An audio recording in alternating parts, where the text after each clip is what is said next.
জনাব তারেক রহমান সাহেবের দেশে ফেরার পর ডক্টর মোহাম্মদ ইউনূসের যে দরবার, সেই দরবারের যে জৌলুস, এটি ক্রমশ ফিকে হতে হতে আজকে তিনি প্রায় নিঃসঙ্গতার পর্যায়ে পৌঁছে গিয়েছেন। তারেক রহমান সাহেব 25 তারিখে যেদিন এলেন, ওদিন থেকেই প্রেস বলেন, মিডিয়া বলেন, সরকারি কর্মকর্তা বলেন, সকলের দৃষ্টি কেবলই মাত্র বিএনপিকে ঘিরে, কেবলই মাত্র তারেক রহমান সাহেবকে ঘিরে। ডক্টর মোহাম্মদ ইউনূসের যে উপস্থিতি এবং এই রাষ্ট্র পরিচালনা করায় তার যে খুব বেশি গুরুত্ব রয়েছে, প্রয়োজন রয়েছে, দরকার রয়েছে, বা গত 16-17টি মাস ধরে তিনি যেভাবে একেবারে 10 হাতে সকল পক্ষকে খুশি রেখেছেন। তার যখন ইচ্ছা তখন তিনি বিএনপিকে ডেকেছেন, যখন ইচ্ছা জামাতকে ডেকেছেন, তিনি যখন ইচ্ছা তখন লন্ডনে গেছেন, প্যারিসে গেছেন, চার্টার প্লেন না করে হলেও সেই ইংল্যান্ডে গিয়ে সবচেয়ে দামি প্রতিদিন 40 লাখ টাকা ভাড়া যে রুমের, সেই রুমে থেকেছেন, কেউ প্রশ্ন করেনি। তার যে জৌলুস, সেই জৌলুসে তিনি যেখানে গিয়েছেন সেখানে লোকজন হেসেছে। তিনি ঈদের ময়দানে গিয়েছেন, রাজকীয় চেয়ারে বসে ঈদের নামাজ আদায় করেছেন, সিংহাসনে বসে। তার সিংহাসনের পাশে ঈদের জামাতে পানি রাখা, একটা গ্লাসে বোতল রাখা, সে ব্যাপার সৌদি আরবের বাদশার মতো। তার বাসভবন যমুনাকে কেন্দ্র করে সে যে কি একটা অবস্থা, সেখানে সালাউদ্দিন সাহেব, মির্জা ফখরুল, আমির খসরু মাহমুদ চৌধুরী থেকে শুরু করে বিএনপির যত সব বাঘা বাঘা নেতা গলায় মালা পরে, ভিজিটর্স মালা পরে, গলায় আইডেন্টি কার্ড ঝুলিয়ে তারা সেখানে অপেক্ষা করতেন কখন ওনার সঙ্গে দেখা হবে। উনি তো আকাশের চাঁদ, ওনার ছোট ছোট যে সকল তারকা, যেমন জনাব আলী রিয়াজ সাহেব আছেন, জনাব শফিকুল ইসলাম আছেন বা শফিকুল আলম, যিনি প্রেস সচিব, তার বিশেষ সহকারী যারা ছিলেন, সেই মনির হায়দার থেকে শুরু করে অন্যান্য যারা আছেন, তাদের স্পর্শ পাওয়ার জন্য, তাদের বদান্যতা পাওয়ার জন্য কত মানুষ যে গত 15 বছর আত্মাহুতি দিয়েছেন তার কোনো ইয়াত্তা নেই। তিনি কিংস পার্টি করেছেন কি করেননি, তার চেয়ে বড় ব্যাপার হলো সারা বাজারে একটা রব যে ওই দলগুলো কিংস পার্টি। আবার সেই কিংস পার্টিগুলোর মধ্যে বিভিন্ন গ্রুপ ছিল, উপগ্রুপ ছিল, শাখা ছিল, প্রশাখা ছিল। তার মধ্যে প্রধান যে শাখাটি, সেই শাখাটির নাম হলো এনসিপি। রাজনীতিতে এটির অবস্থান অনেকটা গঙ্গা ভাগীরথীর মতো, বাংলাদেশে যেটি এসে পদ্মা হয়েছে। ফলে এই গঙ্গা ভাগীরথীর অনেক শাখা উপশাখা বাংলাদেশে গড়ে উঠেছিল বলাই হতো। এবং যেদিন যাকে বলা হয় এনসিপির প্রধান হিসেবে জনাব নাহিদ ইসলাম দায়িত্ব পালন করলেন, সেদিন প্রেস সচিব আনন্দের আতিশয্যে বলে ফেললেন যে বাংলাদেশের ভবিষ্যৎ প্রধানমন্ত্রী। দেশের মানুষ সেদিন বিশ্বাস করলো, ভয় পেল, সমীহ করলো।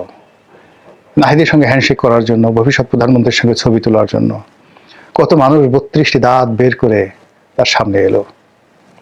ওসমান আলম, মতিউর রহমান, মাহফুজ আনাম সাহেবের মতো মানুষ নাহিদ ইসলামের সাথে হাত মিলানোর জন্য, তারপর তাকে সম্মান জানানোর জন্য, তার সাথে মোলাকাত করার জন্য যে আধিক্ষেত্তা তারা দেখালেন, এমন আধিক্ষেত্তা ওনারা কোনো দিন শেখ হাসিনা, বেগম খালেদা জিয়া, তারেক রহমান সাহেব কারোর সঙ্গে দেখাননি।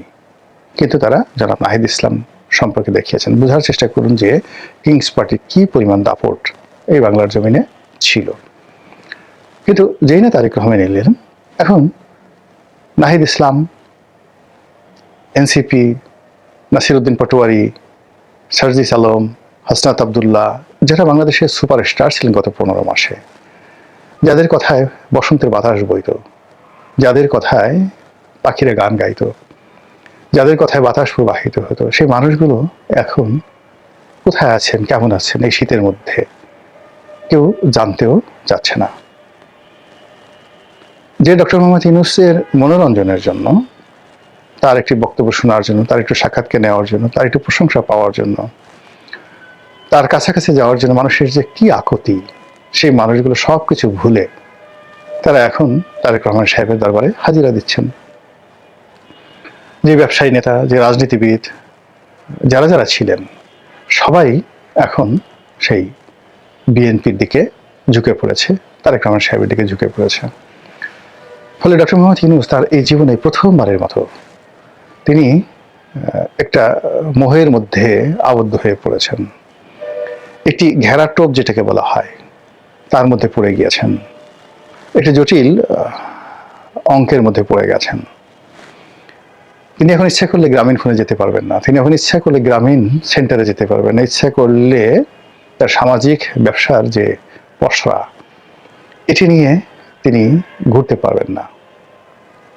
তিনি হয়তো ভাবছেন বা ভাববেন তার যারা লোকজন, কেন এরকম হলো?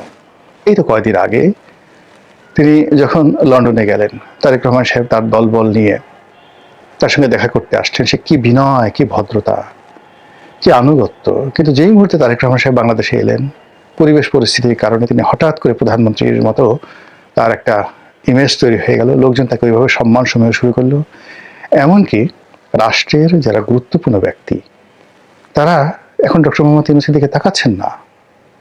অবস্থা দেখে তারা এমন মনে হচ্ছে যে তারা পারলে তাকাচ্ছেন তো নাই, যদি কোনো কারণে ভুলে তাদের চোখ পড়ে যায়, তাহলে আমরা অনেক সময় আসে না, কাউকে একটা চোখ টিপ মারি, ডান চোখ দিয়ে বাম চোখ দিয়ে মুখ একটু বাঁকা করে চোখ টিপ মারি। এইভাবে অনেক দুষ্ট লোক তৈরি হয়ে গেছে যারা ওনার চেহারা মোবারকের দিকে তাকিয়ে একসময় প্রশান্তি পেতেন, তারা এখন পারলে একটু মুখ ঝামটি দিচ্ছেন, চোখ টিপ মারছেন। অদ্ভুত এই বাঙালির চরিত্র। এটার শেষ পরিণতি কি? কেন এরকম হলো? যারা ডক্টর মোহাম্মদ ইউনূসের প্রশংসায় পঞ্চমুখ ছিলেন, যারা তাকে ক্ষমতার মসনদে বসিয়েছেন, উনি যেটা স্বীকার করেছেন যে ছাত্র এবং জনতা তাকে এখানে বসিয়েছেন, তারাই তার নিয়োগকর্তা। কিন্তু আমরা যারা অনেকেই বলার চেষ্টা করেছি, না, এর চেয়ে বড় নিয়োগকর্তা রয়েছেন পেছনে, হয়তো আমেরিকা, হয়তো পাকিস্তান, হয়তো ভারত, হয়তো আরো অনেক কেউ হতে পারে। এমনও কেউ বলার চেষ্টা করছেন, অনেক জামাতের আলেম ওলামারা বলার চেষ্টা করছেন, স্বয়ং আল্লাহ রাব্বুল আলামিনের বিশেষ ইচ্ছাতে তিনি ক্ষমতায় এসেছেন। আল্লাহ তাকে স্পেশালি সিলেক্ট করেছেন এবং সেই জামাতি আলেম ওলামাদের বক্তব্য অনুযায়ী যদি ডক্টর মোহাম্মদ ইউনূসকে মান্য করা না হয়, তার সঙ্গে নাফরমানি করা হয়, অর্থাৎ তার অবাধ্যতা করা হয়, তাহলে গজব নাজিল হবে, অনেকের ঈমান চলে যাবে। এই ধরনের ফতোয়া যারা দিতেন এখন খুঁজে দেখেন যে তারা নতুন ফতোয়া বের করার চেষ্টা তদবির করছে। আর অতীতে যে কথাগুলো বলছে তার কাউন্টার কি কথা বলে এটাকে ধামাচাপা দেওয়া যায় সেই চিন্তাও তারা কিন্তু শুরু করেছেন। এই যে মানে যাকে বলা হয় পরিবর্তন, তিনি যে বাড়িতে বসবাস করছেন সেই বাড়িটির নাম যমুনা। বাংলাদেশে যে কটি নদী রয়েছে সবচেয়ে অদ্ভুত নদী হলো যমুনা। এটি পদ্মার মতো এতটা প্রবাহমান নয়। যমুনার যে রং বৈচিত্র্য এবং এটার যে গতিপথ, এটি পদ্মার মতো নয়, এমনকি মেঘনার মতো নয়। এটি একটা অদ্ভুত নদী।